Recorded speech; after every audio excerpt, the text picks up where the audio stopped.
Voy a leer algo que encontré. Encontré este librito que lo debo haber comprado hace 10 años, más o menos, no sé, y el libro es aún más viejo. A mí me gusta entrar a las librerías de usados y ver qué hay. Y este evidentemente es porque es parte de lo que hago cuando entro ahí. Por ahí busco ciertos libros que me gustan, que me interesan, pero siempre hay los libros, entre los libros muy baratitos, alguna joyita, y que uno por ahí los compra y quedan ahí tirados. Y este fue uno de estos. Yo creo que lo compré, ni lo ojeé. Evidentemente debe haber costado, no sé si está el precio acá, pero debe haber costado centavos, porque es un libro que aparentemente venía de una colección de alguna revista.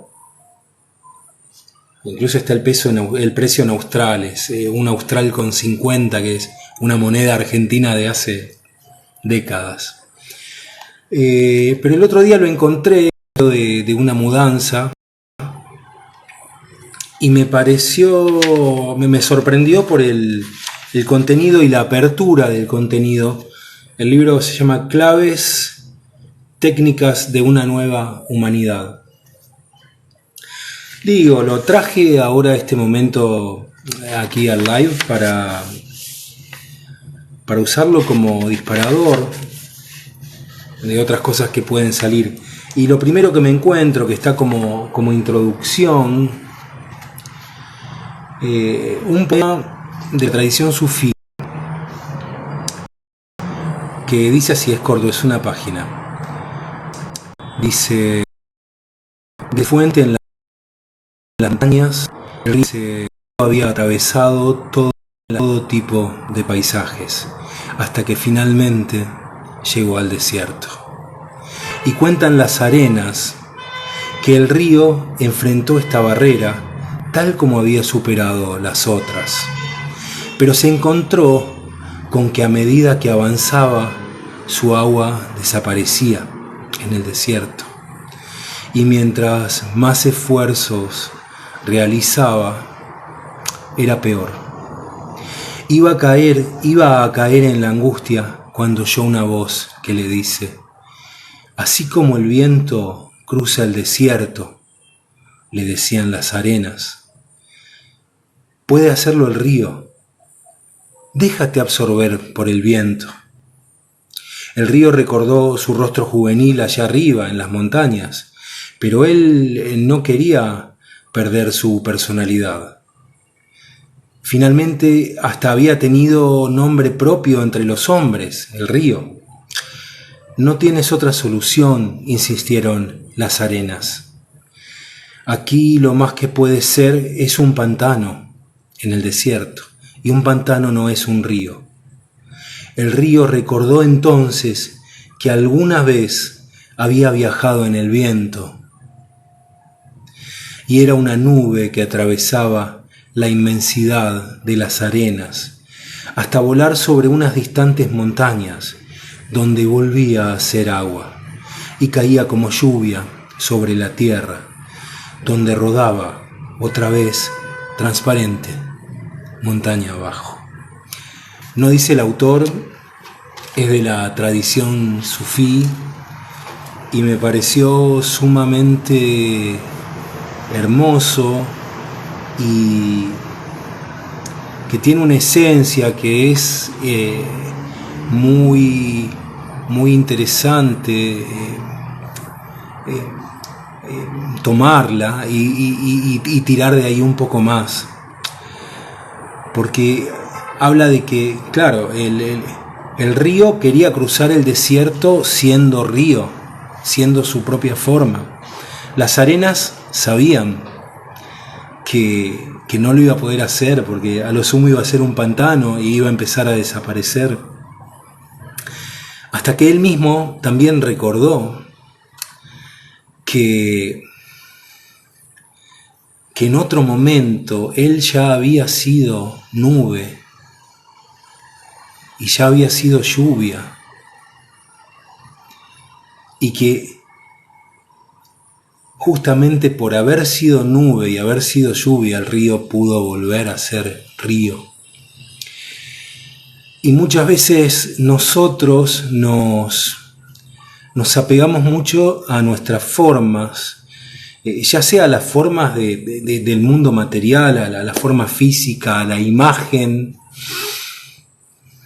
que esa imagen que en realidad se va desdibujando con el tiempo, vamos creciendo, vamos siendo otros según el paso del tiempo, ¿no? El cuerpo se va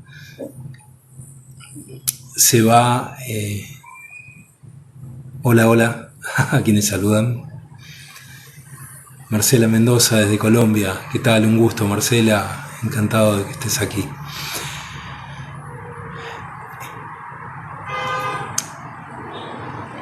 Hasta que el río no acepta la posibilidad de cambiar sin dejar su propia esencia, el río no puede avanzar e inclusive se puede estancar. Y creo que eso es algo que nos pasa, y nos pasa muy seguido, como decía antes, tanto desde el apego a lo físico. Hola Rosa desde Chile, un abrazo grande. Como el apego también, y acá viene el punto, el apego a los caminos espirituales que uno sigue. Yo no sé quienes están viendo esto, qué hacen, pero yo siempre veo entre la gente que sigue el perfil místico urbano de TikTok, que hay gente de un gran abanico de búsquedas espirituales, que van desde gente que está en religiones y muy fuerte, digamos, y muy fijos en sus religiones, gente de distintas formas de meditación, gente de Reiki, inclusive hay gente que llega desde un lugar de agnosticismo, que a mí me parece fantástico. El tema es que si nos apegamos mucho a nuestras formas espirituales, es decir, yo sigo tal camino espiritual, puede ser un camino, no sé, cristiano, hinduista, budista, judío, sufí, desde la Kabbalah, desde el Reiki, desde cuestiones más de la metafísica, ¿no? De los autores más ligados a la metafísica. Y es como que, si se dan cuenta, cada camino tiene su identidad y sus colores y sus formas y sus aromas, ¿no? Porque dentro de las tradiciones hinduistas siempre hay mucho saumerio, hay ciertos alimentos que se preparan y que tienen un aroma muy particular. Distinto es el aroma de una iglesia, y los colores y la actitud del practicante cambia también muchísimo de una tradición a otra, y la manera de ver a la fuente de la vida y de entender o de intentar entender quiénes somos también cambia en forma. Y lo que vemos es que estamos muy apegados a esas formas. Por lo general, el practicante por ejemplo, de cierta rama del hinduismo, dice, no sé, vieron que el hinduismo también hay una rama hay un panteón muy grande, y para algunos el absoluto, digamos, la fuente de la vida es Shiva, y por ejemplo Krishna es una expansión o digamos un derivado de ese absoluto, pero para otros es Krishna el absoluto, y Shiva es digamos un subproducto, una expansión de Krishna. Pero para otros es Vishnu, que está muy cerquita de Krishna pero es distinto, ¿no? Y así va cambiando. Inclusive fíjense, dentro de algo tan cercano como son, digamos, los hinduismos, ni hablar cuando vamos a otras filosofías y a otras religiones, en donde hay formas de ver al absoluto, a la fuente de la vida. Y fíjense que hablo del absoluto, de la fuente de la vida, o como decía una amiga, tu más alta creencia, sea como sea que lo llames, va cambiando de muchas formas. Puede ser personal, digamos, como estamos hablando, como suele ser en gran parte del hinduismo, o puede ser impersonal, hablando del todo, del Ein Sof, de la Kabbalah y del judaísmo. El Ein Sof, el Dios sin fin, la luz infinita, que se asemeja también a Brahman en otras ramas del hinduismo, no Brahman, que es el todo indiferenciado también. Pero claro, fíjense, inclusive ahí, desde el Ein Sof de la Kabbalah o Brahman del hinduismo, que están hablando exactamente de lo mismo, pero no digo todos, pero muchos te van a decir, estamos hablando del absoluto, el absoluto es Brahman. Y desde la Kabbalah te van a decir, no, es la fuente de todo, es el Ein Sof, pero están hablando de lo mismo. Entonces, es momento, y digo es momento porque estuvimos mucho tiempo divididos por la espiritualidad. Mucho tiempo estuvimos divididos por la espiritualidad. Y es momento de probar qué pasa cuando buscamos entre todos la esencia que está presente en todas las tradiciones, porque más allá de las formas o de detalles, que son simplemente detalles, ya sea cuestiones cosmogónicas acerca del origen del todo, como cuestiones de quiénes somos nosotros, qué es la vida, cómo surge esto, el tiempo y el espacio. Hay puntos en común que podemos encontrar. Y creo que, volviendo a la metáfora del cuento sufí, del río que no podía cruzar el desierto y que lo único que le quedaba era dejar de ser río para convertirse en nube, y luego de cruzar el desierto volver a convertirse en lluvia para volver a ser río. Es necesario que nos desapeguemos de esas formas, porque también siento, y esto es un sentir personal que comparto con otras personas, que se necesita una masa crítica de gente sintiendo desde el mismo lugar y que ese lugar es el corazón, para realizar un cambio significativo en el mundo. Y inclusive gente que, o sea, no hace falta que venga desde tradiciones, alguien desde la... Es más fácil llegar a... Esto es interesante también.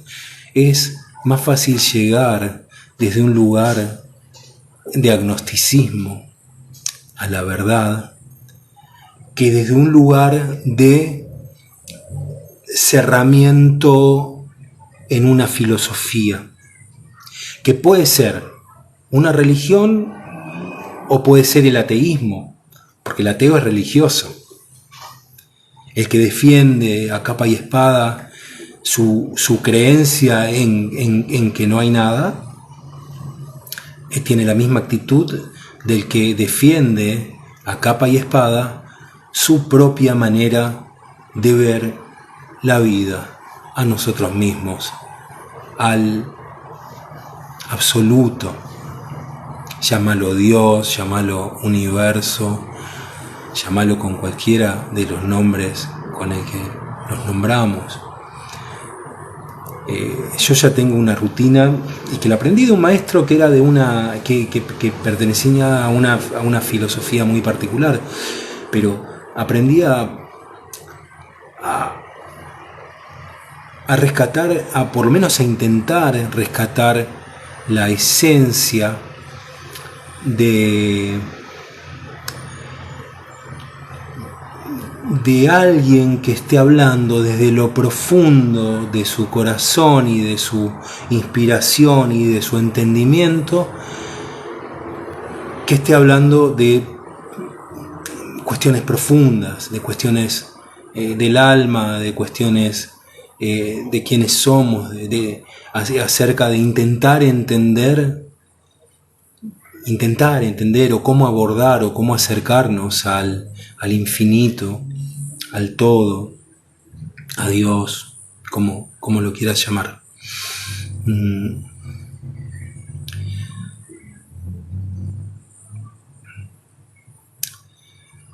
No sé si alguien tiene una pregunta. Ahí yo aprovecho, porque estuve hablando sin parar. Me voy a tomar un matecito.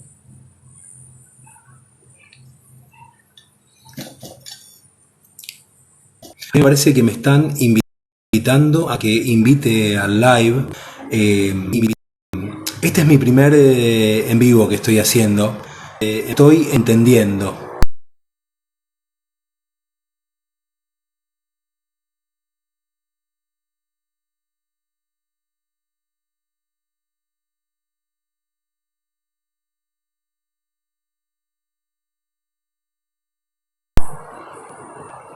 Es muy simple, ¿eh? Es mucho más simple. Pero como dicen, ser profundo es simple. Lo complicado es ser simple. ¿Qué opinas de estudiar? Acá un usuario con numerito, sin nombre. ¿Qué opinas de estudiar la carrera de comunicación y publicidad más mágica en marketing digital? Me parece perfecto, digital. Me parece perfecto.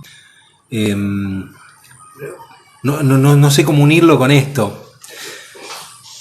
No sé, a lo mejor nos conocemos y... Bueno, porque mi trabajo, ¿el nombre? Mi trabajo formal, yo soy publicista, yo trabajo de publicista. Y la verdad yo uno todo, ¿no? Porque yo busco que en las campañas que hago, que siempre darle algo más a la gente. Obviamente, si estoy vendiendo una lata de tomates, eso es un spot de latas de tomates, pero siempre busco darle algo a cambio a la gente, es decir, darle algo de contenido que le sirva al corazón de la gente. Y esto, fíjense, lo aprendí de mis unos de mis primeros directores creativos, que fueron, yo vengo dándome cuenta de eso,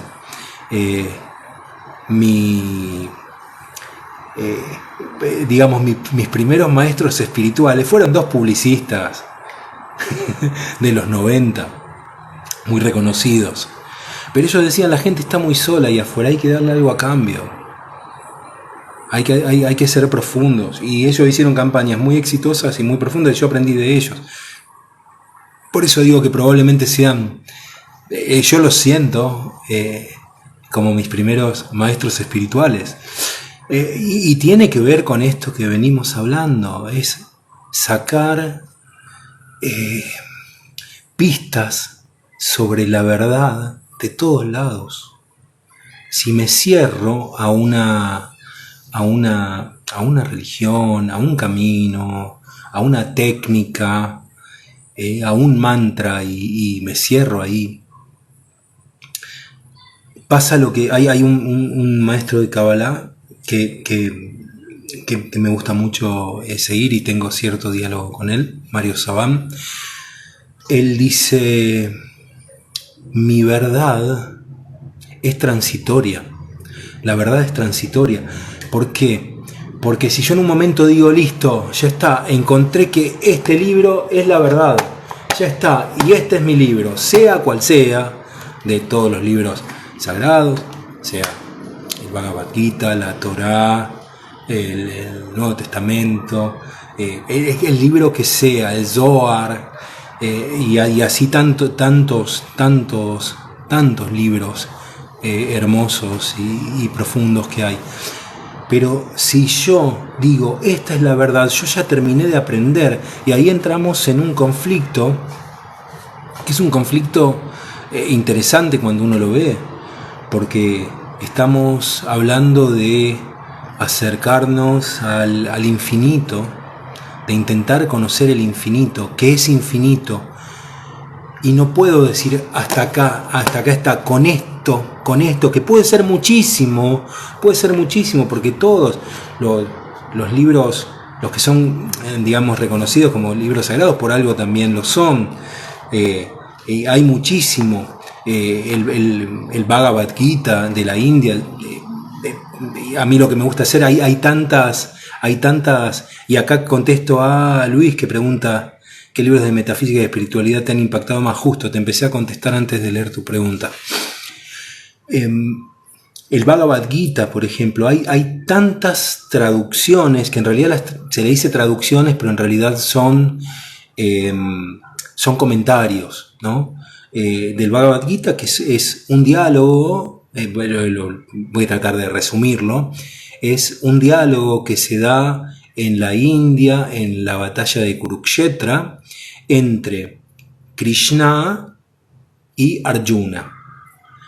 Que hay quienes dicen que eso es una situación real que se dio, y hay quienes dicen que es una metáfora. Sí, desde ya la metáfora es muy interesante porque Krishna es el absoluto y Arjuna somos nosotros, y justamente se da antes de una batalla, esta charla, antes de la batalla de Kurukshetra, y que Arjuna le da miedo y dice, no, ¿cómo voy a pelear? Porque inclusive ve al bando contrario, que son parientes y son amigos, y dice, yo no los quiero matar, dice, son mis amigos. Entonces Krishna ahí le empieza a explicar quiénes somos, qué es el mundo, qué es la vida, qué somos nosotros, quién es Él, quién es el absoluto, cómo, las maneras de relacionarnos. Es un manual de vida.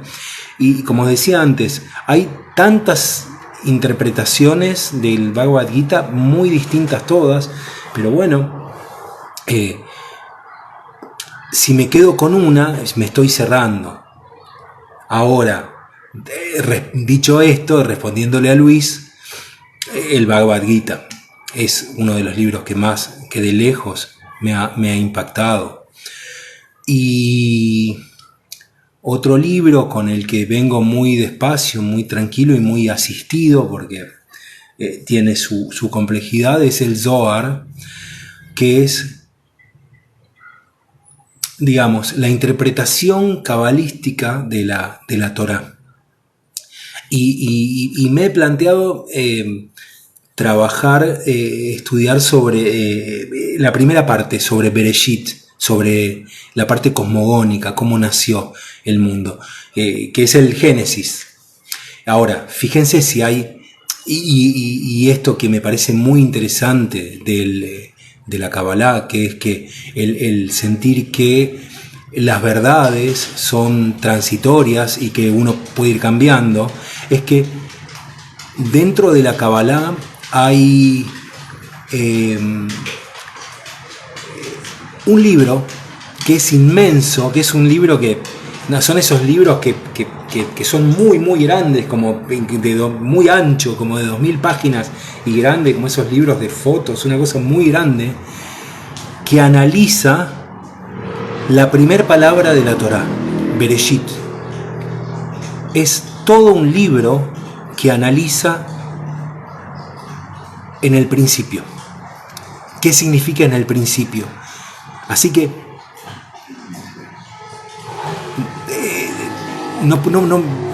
todo nos lleva a que no nos quedemos con una sola cosa y que busquemos, que encontremos la luz que hay en todo, porque en todo hay luz, hasta en lo que no parece.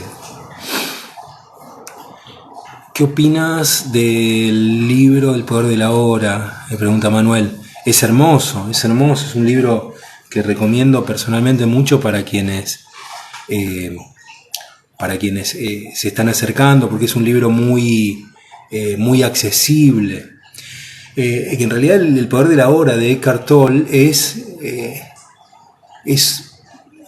está como basado, es como que Eckhart Tolle sale mucho de otro libro que me ha impactado mucho y que es un libro que sigo, y de hecho he basado muchas clases en ese libro, que es Un curso de milagros, que si se fijan en el canal, gran parte, si siguen el canal van a ver que hay, aparte de los videos en donde pongo la carucha, hay extractos, hay videos que tienen algún fondo abstracto y hay extracto de clases. La mayoría de esos extractos están sacados de clases que están hechos a partir de un curso de milagros. Y el poder de la hora lleva a un nivel muy entendible el curso de milagros. Y creo que entre tantas, por lo menos lo que me pasó a mí, entre tantas propuestas de no, hay que ser más profundo, de alguna manera, y entre comillas, la liviandad del poder de la hora, me parece excelente que sea tan accesible. Personalmente compré el poder de la hora en un supermercado, en un Carrefour. y me parece fantástico haberlo comprado ahí.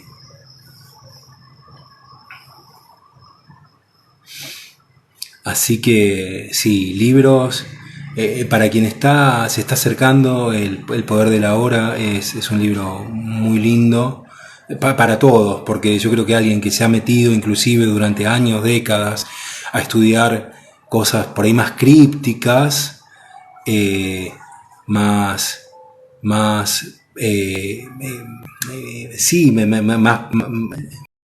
intrincadas, volver realmente a acordar de la hora va a tener otro sabor, digamos, que es también como lo que se dice, ¿no? Nadie se baña dos veces, nadie lee dos veces el mismo libro, porque en ese tiempo cambió uno. Lo que está leyendo otra cambió cosa en una vez. ¿Qué libros de metafísica y espiritual te han impactado más? Bueno, eso es lo que yo había dicho. Es lo que, el Bhagavad Gita, en sus distintas. Hay uno, el que personalmente más me gusta es el comentario de Swami Shivananda. Swami Shivananda es un Swami que en gran parte tiene mucho que ver con la llegada del yoga a Occidente, del yoga profundo, porque vieron que hay maneras de ver el yoga como una cuestión física, pero en realidad con maestros, y en realidad todo lo que viene de la tradición Shivananda tiene mucho que ver con destrabar emociones, y con hacer del yoga, de la práctica aparentemente física, un complemento de la meditación y de las lecturas y de la búsqueda de nada, para quien le gusta comprender, para quien no se conforma con Netflix, el fútbol y la vida cotidiana, que está bien, tampoco hay que salir de la vida cotidiana. Hay muchos espiritualistas que reniegan del mundo, de la vida en sociedad, de la interacción, de ir a trabajar. Y en realidad es el lugar donde vemos cómo estamos. Porque si yo no me aguanto ir a trabajar porque me saca del centro que encuentro cuando estoy meditando frente al río, esa meditación frente al río no me sirvió de nada, porque el ir a trabajar es la prueba, ¿no? Y volviendo también a que hablábamos de Eckhart Tolle decía: el que quiere ver cómo está su vida espiritual, que se pase una semana o 15 días en casa de sus padres. Y ahí vemos realmente cómo estamos, porque es complicado. Manuel me pregunta: ¿la teoría sintérgica de Jacobo Greenberg? Sí, me gusta mucho, me cuesta mucho algunas cosas, pero sí, está totalmente en línea con mi manera con mi cosmovisión, digamos. Y de hecho, también Jacobo Greenberg ha estudiado muchas cosas de India, ha estudiado mucha Kabbalah. Entonces es como que va por ese lado. Jacobo Greenberg lo entendía. No hay que ser, cada uno hace lo que quiere, pero es muy sano y da mucha apertura al entendimiento el quitarse los límites de la propia tradición,